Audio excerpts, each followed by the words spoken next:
Welcome to Dementia Dialogue. Stories bring us together and help us to understand one another. Our podcast gives people with lived experience of dementia a way to share their stories with each other and the broader community in order to increase understanding and connection and decrease stigma. In this episode of Dementia Dialogue, Mind Over Matter, Game Changer, with Carolyn Cameron, host of Scotiabank Wednesday Night Hockey on Sportsnet. Hi, Carolyn. I'm Michelle Taylor. I'm with the Alzheimer's Society of Ontario. It's really nice to meet you. Thank you so much for being here today. Thank you for having me. So we're with the Dementia Dialogue, and we're here to kind of talk about you and what your connection is and all of the things dementia and brain health. Carolyn, can you tell us a bit about yourself? Sure. So my job, at least, I'm a sports broadcaster for Sportsnet. So I've been fortunate to do a lot of different roles over my almost 12 years there. So currently I work mostly on the hockey side. I'm a host in studio for Scotiabank Wednesday Night Hockey and our Hockey Central shows throughout the week, as well as rink-side for Hockey Night in Canada on occasion.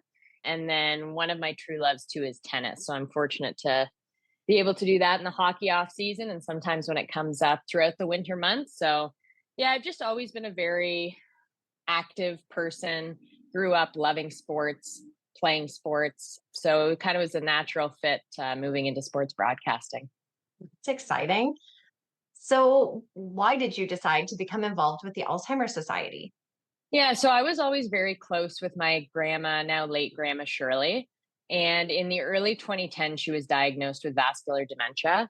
And it was just a really hard diagnosis for my grandma, for myself, for my mom, her daughter, and our family, just to kind of take in and experience the ever evolving reality of what it meant when she was diagnosed and what it would mean for the future and the months and years ahead. So, shortly after her diagnosis, I was moved to Vancouver for work, and it made me feel really separated from her, obviously, both physically, but also emotionally, just not being able to visit and see her in person. And I really had a personal concern that I was going to miss out on some of her good years. So I think in a way to feel connected with her, even though I could talk to her on the phone and I visited home enough, it really helped me to get involved. So I reached out to the Alzheimer's Society of BC just to see how I could get involved and act as a spokesperson, just to use my job and talents of getting the word out to try and help them. But also just for a more firsthand experience, I decided to volunteer at a couple of seniors' homes on their memory floors. And that was just really, it was almost therapeutic for me and educational, because even though I wasn't able to connect to my grandma in the same way because of distance, I was able to connect with other people who needed visitors and welcomed visitors and needed that conversation. So it was therapeutic in the way that I felt like I was connecting with someone and doing good. I also think I got just as much, if not more, out of those conversations with the people I would visit as they did. And then it was educational just in the sense of understanding how everyone's needs are different, but how simple those needs are. They didn't need correcting, they just needed a listening ear and someone who was very present with them in that moment and in their new reality. Because that's something I really struggled with right after my grandma was diagnosed, was almost wanting to correct and stay in the present moment of what I saw the reality to be. So volunteering really helped me, I guess, accept what Alzheimer's and dementia is and can do to people who are battling it. So that's why I got involved. And ever since, my grandma passed away in 2020, just at the start of the pandemic from COVID, when it unfortunately hit her memory floor in the home that she was living in. So now I try and lend my voice and kind of my, how would I put it, just my reach in terms of helping to try and get the word out. And then in turn, which I'm sure we'll discuss, is then it's not just about supporting people and families who are struggling right now, but it's also about trying to look after ourselves and prevent it from happening to all of us in the future. So that's excellent. Thank you so much for sharing that. So you did talk a little bit about prevention at the end. Why is brain health so important to you and that prevention piece? Yeah, when my grandma was diagnosed, I would have been in my early 20s. So at that time in your life, you're still a little naive about perhaps your health and thinking long term about the fact that you're actually going to get older. So I was much more focused on what was happening to her and sure what was happening to me and my family emotionally. But now, as I get older and I'm in my early 30s, I think I'm much more aware of purposefully looking after myself and how exercise, mindfulness, looking after your mental health, all of those things help you, not just now, but in the future. And I was fortunate enough to host Memory Ball in Toronto a few times. And this was pre pandemic. And for those who aren't familiar with Memory Ball, it's incredible because it's put on by, at the time, people who are my age in their 20s who had a firsthand experience, a lot of them with their parents who had been suffering from Alzheimer's or dementia. And they put this on to raise awareness, but also have a fun night for kind of the younger generation. And I remember at one of the memory balls, there was a doctor who was talking about how meditation can help prevent dementia. And I remember I just never thought of it because at the time, to me, meditation was still kind of almost this far fetched concept. And I didn't have much of a handle or knowledge or even trust with it.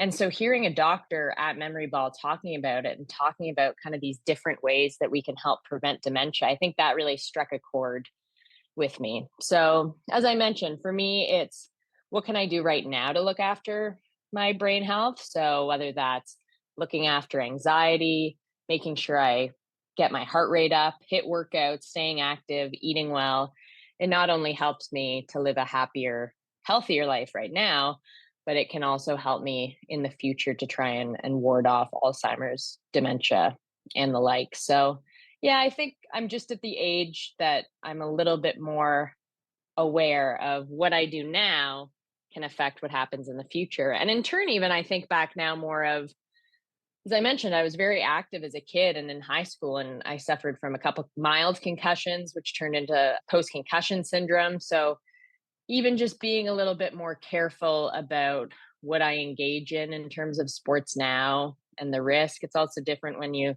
have a job and rent or a mortgage where, I mean, you have to work, but there's just a little bit more, I think, responsibility and awareness of looking after myself in more ways than one. When you were talking about the younger years, in your 20s, you're kind of invincible, or that's the thought anyways. But as you're embarking on this, your adult life, why do you think it's so important that people really take that pause moment and think of the benefits, as you were saying, of the healthy eating, the active lifestyle, the mindfulness, whether it's through meditation or not? Why do you think, to do that in your early years rather than kind of wait until your later years and then it's more reactive? Yeah, that's what I was going to say. It's all about prevention as opposed to reaction and reactionary moves. And I even think about my grandma. I mean, she was born in 1926. So she obviously grew up in a much different world and lifestyle than I did. If I even think, yeah, she was active in terms of she would go for walks. She was always on her feet. She was always doing something. But we have so much more information and research now, even if you think about physical activity. And I mentioned high intensity workouts and how beneficial the research has shown them to be just to get your heart rate up. So there's just so much more information. So my grandma wouldn't have known that when she was my age or even later on in her life, just how beneficial that was. So it's about not wasting the information we have and really trying to use it to our advantage. So I think too, when you're in your 20s, especially, sometimes physical activity, sure, it's for fun. Sometimes it can also be for vain reasons. I think it's always good to think first and foremost, this is beneficial to my body and my mind. So now you've spoken about a bunch of different things that you've done kind of in various stages of your life, right? You're still very young in your 30s, but how do Thank you you. see people moving forward and, thinking, well, how can I do that now? What kinds of steps can I take that can still make an impact now to be healthy and have my brain activity going? What are some small steps you would take? I think for everyone, and I've read a couple books on it, especially during COVID when we were all stuck at home, just on forming habits and how even mentally to try and get yourself into a new habit. And it doesn't necessarily need to be the mindset of, okay, I'm doing this today to help me in the future, even though that might be one of the reasons you do it. I even find for myself, who kind of work shift work, and in broadcasting, I work really late nights and then I still wake up at a good time in the morning, and I just find I feel almost jet lagged or just very tired, and the days can be very long. Is for me, it's even a day like today when we get off, it's like, you know what? Going for a nice walk with the dog or jumping on the bike for 20 minutes, that will be way more beneficial for me than scrolling through TikTok. And now it's much easier said than done. But I think for me every day, that's more so the mindset is it's how is this going to make me feel? And even for me with my job, which we don't have scripts, it's off the cuff. Sure, you prepare, but you need to have a sharp mind. It's okay, what can I do today that will help me tonight when I go to work? Because you're not always going to be at your best. You're not always going to be feeling 100% each and every day. And everyone's dealing with something we don't even know. And everyone has busy and stressful lives. So it's just those little baby steps and moments in the day where I think it's okay. I should probably reach for this apple instead of going for a fourth cookie, just to give myself some energy and give my mind a little edge. But again, I know how difficult it is, and it's easier said than done. But in terms of what we're talking about in terms of prevention, I see it more so in the last few years for me, just on a daily basis, is preparation.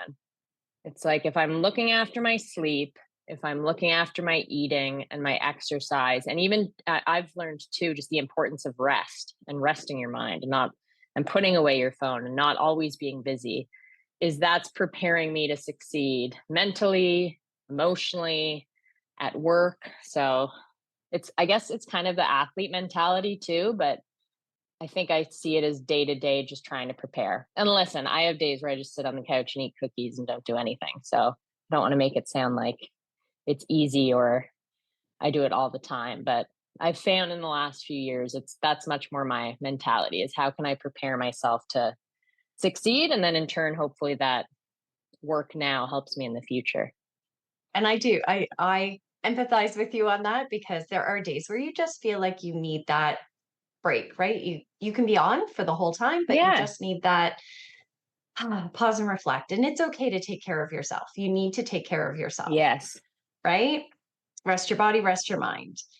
So there Hmm. are over 175,000 people in Ontario right now that are caring for someone living with dementia. So, what advice would you offer to someone who feels alone and unsure of what help is available to them caring for someone? The Alzheimer's Society is just so helpful because whether it's touching base with an actual person who then follows up with you, whether it's just going on the website to try and find further information and learn, it just helps you not feel alone. And again, it answers a lot of those questions and emotional questions that you might be struggling with. And I think for me too, when we're talking about perhaps my generation and now even the generation coming up below me that's younger, is it's understanding compassion and empathy both for the person who is firsthand dealing with dementia or Alzheimer's, but also the caregivers. And so that's where I remember when I was in BC, actually, Dementia Friends launched. And the whole premise of Dementia Friends was really just understanding how to be a friend to someone with dementia. So it was as simple as here's information on understanding what a day in the life is like. Here's what it's like for a caregiver. Here's what their reality is compared to yours. And back to what I was talking about not correcting them, just being very, very present with them in their reality. So I guess the biggest piece of advice is that even though you can feel very alone, you're not alone.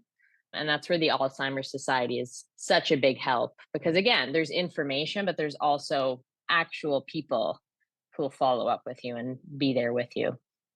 That's great. Thank you. And yeah, if you want more information on finding a local society, please visit ourconnectionsmatter.ca. So, what message do you want to leave our listeners? I would gather that a lot of people who listen to this have firsthand, secondhand knowledge or experience with Alzheimer's and dementia. So you're already in it. You already understand what I'm talking about. You know the help. You're living it. So I think my advice would be open with others as best you can while still protecting your own emotions just with what you're going through. Again, for me right now, I feel like my purpose is to more so get the word out about prevention, but also just about understanding what it's like for people with dementia and Alzheimer's, raising money so that we can hopefully find a cure, but really just best supporting people who need it now. So I think the best way to do that is by talking, even though it can be very difficult and very emotional. Wherever you are in your journey, I think sharing can be very therapeutic for you. And I think that sharing can be very helpful for others as well. And my experience too, in terms of volunteering, it really helped me. Like it made me feel good. It made me understand my grandma more. It made me feel closer to her. And just, I mean, doing good, it helps both ways. So, yeah, I guess long story short, my biggest piece of advice was if you're comfortable, whatever your threshold is it's best to talk about it than not, both for you and for others. Thank you so much, Carolyn, for being here, for sharing your story. We really appreciate it. And we are so grateful to have connectors like you who are supporting us. No, thank you, Michelle. This Dementia Dialogue episode is released under a new partnership of the Alzheimer's Society of Ontario and the Centre for Education and Research on Aging and Health at Lakehead University. The Alzheimer's Society is excited to take on a leadership role in producing and marketing our podcasts to strengthen the voice of people with lived experience of dementia. Dementia Dialogue continues to receive financial support through the Dementia Community Investment of the Public Health Agency of Canada. Please continue to follow us on Facebook. Our web address remains dementiadialogue.ca. You may also reach us through email, dementiadialogue@alzon.ca.